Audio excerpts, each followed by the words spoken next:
کہ دیکھ اللہ تعالیٰ نے تجھے اس سے پھیر دیا ہے۔ پھر دوزخ کی طرف شگاف ہوگا تو وہ دیکھا گا کہ آگ آگ کو کھا رہی ہے۔ اس سے کہا جائے گا یہی تیرا ٹھکان ہے، تو شک پر رہا، شک پر مرا، اور اللہ تعالیٰ نے چاہا تو شک پر ہی اٹھایا جائے گا۔ پھر اسے عذاب ہوگا۔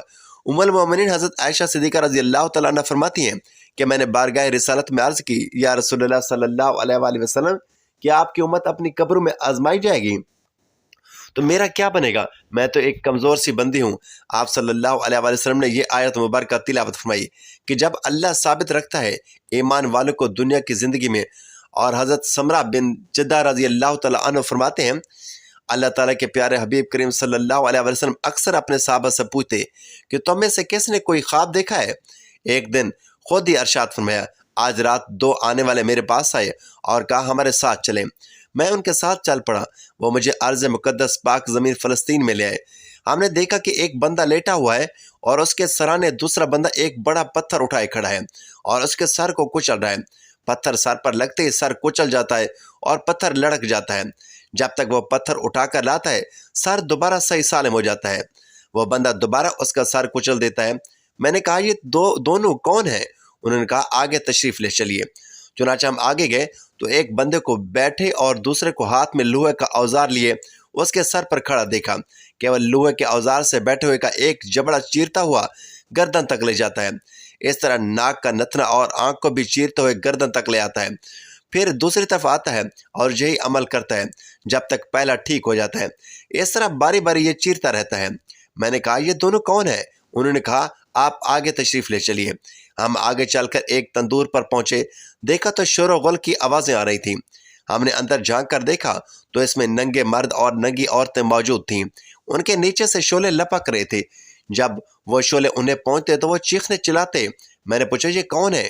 انہوں نے کہا آپ ذرا آگے تشریف لے چلیے۔ ہم آگے چل کر ایک ایسی نہر پر پہنچے جو خون کی طرح سرخ تھی۔ ایک آدمی اس میں تیر رہا تھا اور دوسرا شخص ہاتھ میں کثیر پتھر لیے کنارے پر کھڑا تھا۔ اندر والا شخص تیرتے ہوئے کنارے پر آ کر اپنا منہ کھولتا تو یہ اس کے منہ میں ایک پتھر ڈال دیتا۔ الغرض وہ کچھ دیر تک جب تک بھی واپس آتا اور منہ کھولتا یہ پھر ایک پتھر اس کے منہ میں اور ڈال دیتا۔ میں نے پوچھا یہ کون ہے؟ وہ بولے آگے تشریف لے چلیے۔ ہم آگے چلو تو ایک انتہائی بدصورت شخص دیکھا۔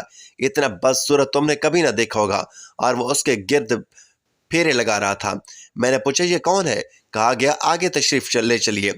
چنانچہ ہم چلتے ہوئے ایک سبز باغ میں پہنچے جس میں موسم بہار کا ہر پھول موجود تھا، اور باغ کے بیچوں بیچ ایک اتنا لمبا شخص کھڑا تھا جس کا سر آسمان کو چھوتا محسوس ہو رہا تھا۔ اس کے ارد گرد کچھ بچے بھی تھے جنہوں نے میں نے پہلے کبھی نہ دیکھا تھا۔ فرشتوں نے مجھ سے کہا آگے چلیے۔ پھر ہم آگے گئے تو ایک اتنے بڑے باغ میں پہنچے جس سے بڑا اور خوبصورت باغ میں نے کبھی نہ دیکھا تھا۔ اس میں چلتے ہوئے ہم ایک ایسے شہر میں پہنچ گئے جو سونے اور چاندی کے اینٹوں سے بنا ہوا تھا۔ ہم نے شہر کے دروازے پر پہنچ کر اسے کھلوایا، اور جب اندر داخل ہوئے تو وہاں عجیب و غریب لوگوں سے ہماری ملاقات ہوئی۔ ان کا ایک حصہ تو اتنا حسین تھا کہ تم نے ایسا حسین کبھی نہ دیکھا ہوگا، اور ایک حصہ اتنا بدصورت تھا جتنا بدصورت تم نے آج تک نہ دیکھا ہوگا۔ مجھے اپنے ساتھ لے جانے والوں نے ان سے کہا اس نہر میں داخل ہو جاؤ۔ وہ سامنے والی نہر میں داخل ہو گئے۔ وہ کشادہ نہر تھی جس کا پانی خالص اور صاف تھا۔ جب باہر نکلے تو ان کی بدصورتی حسن و جمال میں بدل گئی تھی۔ انہوں نے مجھے بتایا کہ یہ جنت عدن ہے اور یہی آپ کا بلند و بالا مقام ہے۔ اب میں نے نگاہ اٹھا کر دیکھا تو سفید بادل کی مانند ایک محل نظر آیا۔ وہ بولے یہ آپ کا ہے۔ میں نے ان سے کہا خدائے مہربان تمہیں برکت عطا فرمائے، اب مجھے چھوڑ دو تاکہ میں اپنے محل میں داخل ہو جاؤں۔ تو اس نے کہا ابھی اس کا وقت نہیں آیا۔ میں نے ان سے پچھلی تمام دیکھی ہوئی چیزوں کی وضاحت طلب کی تو انہوں نے کہا پہلا شخص جو آپ نے ملاحظہ فرمایا جس کا سر پتھر سے کچلا جا رہا تھا، اس نے قرآن مجید پڑھ کر بھلا دیا تھا اور فرض نمازوں کے وقت سو جانے کا عادی تھا۔ یہ سزا اسے قیامت تک ملتی رہے گی۔ دوسرا شخص جس کے جبڑوں، ناک کے نتنوں اور آنکھوں کے حلقوں کو گھٹی تک چیرا جا رہا تھا وہ انتہائی جھوٹا تھا، اسے بھی قیامت تک یہ سزا ملتی رہے گی۔ تندور میں جلنے والے مرد اور عورتیں زناکار تھے، اور نہر میں تیرتے ہوئے پتھر کھانے والا سود خور تھا، اور آگ کے گرد گھومنے والے ہیبت ناک شخص دروغہ جہنم حضرت مالک علیہ السلام تھے۔ جبکہ خوبصورت باغ میں لمبے قد والی ہستی ابو الانبیاء حضرت ابراہیم خلیل اللہ علیہ السلام تھے، اور ان کے پاس موجود چھوٹے بچے ہیں جو فطرت اسلام پر بچپن میں مر گئے۔ یہ بات سن کر صحابہ کرام رضی اللہ تعالیٰ عنہ نے عرض کیا یا رسول اللہ صلی اللہ علیہ وآلہ وسلم کیا ان میں مشرکین کے بچے بھی شامل ہیں؟ ارشاد فرمائے ہاں وہ بھی شامل ہیں۔ پھر بتایا کہ جو آدھے خوبصورت اور آدھے بدصورت نظر آتے تھے وہ اچھے اور برے عمل والے تھے۔ خدائے رحمان نے ان سے درگزر فرمایا۔ پھر ان دو بندوں میں سے ایک نے کہا میں جبرائیل ہوں اور یہ میکائیل ہے۔ علماء کرام فرماتے ہیں یہ خواب مبارک عذاب برزخ کے ثبوت میں ہے، کیونکہ حضرت انبیاء کرام علیہ السلام کے خواب حقیقت میں وہی ہوتے ہیں، اور اسی حدیث پاک میں فرمایا گیا کہ قیامت تک ایسا ہوتا رہے گا۔ یہ جملہ عذاب برزخ کی واضح دلیل ہے۔ امیر المومنین حضرت علی المرتضیٰ رضی اللہ تعالیٰ عنہ بیان کرتے ہیں کہ حضور نبی کریم صلی اللہ علیہ وسلم ایک دن نماز فجر پڑھا کر ہماری طرف متوجہ ہوئے اور ارشاد فرمایا رات میرے پاس دو فرشتے حاضر ہوئے اور مجھے آسمانی دنیا کی طرف لے گئے۔ میں نے ایک فرشتہ دیکھا جس کے ہاتھ میں بڑا پتھر تھا اور اس کے سامنے ایک آدمی تھا۔ فرشتے پتھر اس کی کھوپڑی مار رہا تھا جس سے دماغ نکل کر ایک طرف بہہ جاتا اور پتھر دوسری جانب لڑک جاتا۔ میں نے پوچھا یہ کون ہے؟ فرشتوں نے کہا آگے تشریف لے چلیے۔ آگے بھی ایک فرشتے کو دیکھا جو اپنے سامنے بڑے آدمی کے کبھی دائیں اور کبھی بائیں جبڑے کو لوہے کی سلاخ سے چیرتا جو کان تک لا رہا تھا۔ میں نے کہا یہ کون ہے؟ فرشتے بولے آگے تشریف لے چلیے۔ میں آگے بڑھا تو خون کی ایک نہر دیکھی جو ہانڈے کی طرح ابل رہی تھی۔ اس میں برنا لوگ تھے اور نہر کے کناروں پر فرشتے اپنے ہاتھوں میں مٹی کے ڈھیلے لیے موجود تھے۔ جو بھی نہر میں سے باہر جھانکتا اسے وہ ڈھیلا مارتے ہیں جس سے وہ واپس نہر میں گرتا ہے حتیٰ کہ اس کی تہہ میں پہنچ جاتا ہے۔ میں نے پوچھا یہ کون ہے؟ فرشتوں نے کہا آگے بڑھیے۔ میں آگے بڑھا تو ایک گھر دیکھا جس کا نچلا حصہ اوپر والے سے زیادہ تنگ تھا۔ اس میں بھی ہر جگہ لوگ تھے جن کے نیچے آگ بھڑک رہی تھی اور اتنی بدبو آ رہی تھی کہ میں نے اس سے بچنے کے لیے اپنی ناک پکڑ لی اور پوچھا یہ کون لوگ ہیں؟ فرشتوں نے کہا آگے تشریف لے چلیے۔ آگے بڑھے تو دیکھا ایک سیاہ ٹیلے پر کچھ پاگل لوگ ہیں اور ان کے پیچھے مقام میں آگ پھونکی جا رہی ہے جو ان کے منہ، نتھروں، آنکھ اور کانوں سے نکل رہی ہے۔ میں نے پوچھا یہ کون لوگ ہیں؟ مجھے کہا گیا آگے چلیے۔ میں آگے بڑھا تو آگے سے بھرا ایک زمین دوز قید خانہ دیکھا جس پر ایک فرشتہ مقرر تھا۔ اس آگ سے جو بھی نکلتا فرشتہ اس کے پیچھے کھینچ لیتا حتیٰ کہ اسے واپس وہیں ڈال دیتا۔ میں نے پوچھا یہ کون لوگ ہیں؟ مجھے پھر آگے چلنے کا کہا گیا تو میں آگے بڑھ گیا۔ کیا دیکھتا ہوں کہ ایک باغ ہے جس میں ایک حسین و جمیل بزرگ ہیں کہ ان سے حسین کوئی نہیں۔ بچے موجود ہیں۔ پھر ایک درخت دیکھا جس کے پتے ہاتھی کے کانوں جیسے تھے۔ اللہ رب العالمین جتنا چاہا میں اس درخت پر چڑھا۔ اچانک میں نے خود کو ایسے حسین محلات دیکھے جو سب زبرجد اور سرخ یاقوت سے بنے ہوئے تھے۔ میں نے پوچھا یہ کیا ہے؟ مجھے پھر آگے بڑھنے کو کہا گیا۔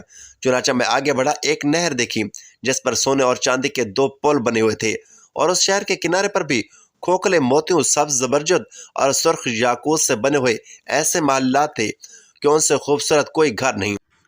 اس نہر پر لوٹے اور پوچھا یہ کیا ہے؟ فرشتوں نے کہا یہاں ٹھہریے۔ میں ٹھہرا اور ایک پیالہ اٹھا کر دیا گیا۔ جب میں نے اسے پیا تو وہ شہد سے زیادہ میٹھا، دودھ سے زیادہ سفید اور مکھن سے زیادہ نرم تھا۔ لیکن انہوں نے مجھے بتایا کہ وہ شخص جس کا سر پتھر سے کچلا جا رہا تھا کہ دماغ ایک جانب اور پتھر دوسری جانب جا گرتا تھا، یہ وہ ہے جو عشاء کی نماز نہیں پڑھتا تھا اور دیگر نمازیں وقت گزار کر پڑھتا تھا۔ اسے جہنم میں ڈالے جانے تک یوں ہی مارا جاتا رہے گا۔ اور وہ جس کے بانچیں لوہے کی سلاخ سے چیری جا رہی تھیں، جو مسلمانوں کے درمیان فساد پھیلاتے اور چغل خوری کیا کرتے تھے، انہیں بھی یہ عذاب مسلسل ہوتا رہے گا حتیٰ کہ جہنم میں ڈال دیا جائے گا۔ اور وہ جس کے منہ میں پتھر ڈالے جا رہے تھے وہ سود خور تھے، اسے بھی جہنم میں ڈالا جائے گا یہاں تک کہ یہ عذاب ہوتا رہے گا۔ اور وہ برنا لوگ زانی تھے اور جو بدبو آ رہی تھی وہ ان کی شرم گاہوں کی تھی، انہیں بھی جہنم میں جانے تک یہ عذاب دیا جاتا رہے گا۔ اور جو پاگل افراد تھے آپ نے دیکھے وہ قوم لوط کا سا عمل کرنے اور کروانے والے تھے، وہ بھی جہنم میں ڈالے جانے تک اس عذاب میں گرفتار رہیں گے۔ اور آگ سے بھرا قید خانہ جہنم تھا۔ پھر جو باغ آپ نے ملاحظہ فرمایا وہ جنت الماوا ہے۔ اور جو بزرگ آپ نے دیکھے وہ حضرت ابراہیم خلیل اللہ علیہ السلام تھے اور ان کے گرد مسلمانوں کے بچے تھے۔ اور جس درخت پر آپ چڑھے وہ سدرۃ المنتہا ہے۔ اور جو محلات آپ نے ملاحظہ فرمایا وہ انبیاء، صدیقین، شہداء اور صالحین کی منازل و مقامات ہیں۔ اور وہ خوبصورت شہد کوثر تھی جو اللہ پاک نے آپ کو عطا فرمائی ہے، اور یہی آپ اور آپ کے اہل بیت کے جنتی ٹھکانے ہیں۔ حضرت سیدنا ابو ہریرہ رضی اللہ تعالیٰ عنہ سے مذکورہ روایت ہے کہ سرکار نامدار صلی اللہ علیہ وآلہ وسلم نے ارشاد فرمایا، اے ابو ہریرہ، کیا تمہیں ایسی سچی باتیں نہ بتاؤں جس کو بندہ اپنے مرض وفات کے آغاز پر پڑھ لے اللہ جل شانہ اسے جہنم سے نجات عطا فرما دیتا ہے۔ حضور اقدس صلی اللہ علیہ وسلم نے محبت بری نظر ڈالی اور فرمایا، اے ابو ہریرہ، کیا میں تمہیں ایسے کلمات نہ سکھاؤں جو تمہاری زندگی کو کامیاب بنا دے، تمہاری قبر کو راحت کا گہوارہ بنا دے، تمہارے لیے جنت کی راہ ہموار کر دے اور جہنم کی آگ تم پر حرام کر دے۔ یہ سن کر میں بے تاب ہو گیا اور عرض کی، یا رسول اللہ صلی اللہ علیہ وسلم، ضرور ارشاد فرمائیے، میرے ماں باپ آپ پر قربان۔